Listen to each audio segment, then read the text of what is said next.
இறை வார்த்தை மார்க்கு நற்செய்தி அதிகாரம் 9 இறைவசனங்கள் 38 முதல் 48 முடிய.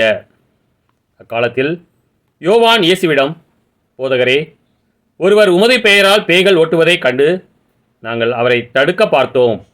ஏனெனில் அவர் நம்மை சாராதவர் என்றார். அதற்கு இயேசு கூறியது, தடுக்க வேண்டாம். ஏனெனில் என் பெயரால் வல்ல செயல் புரிபவர் அவ்வளவு எளிதாக என்னை குறித்து இகழ்ந்து பேச மாட்டார். ஏனெனில் நமக்கு எதிராக இராதவர் நம் சார்பாக இருக்கிறார். நீங்கள் கிறிஸ்துவை சார்ந்தவர்கள் என்பதால் உங்களுக்கு ஒரு கிண்ணம் தண்ணீர் கொடுப்பவர் கைமாறு பெறாமல் போகார் என உறுதியாக உங்களுக்கு சொல்கிறேன்.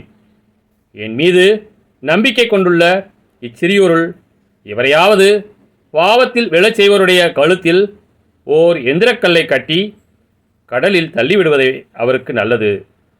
உங்கள் கை உங்களை பாவத்தில் விழச் செய்தால் அதை வெட்டி விடுங்கள்.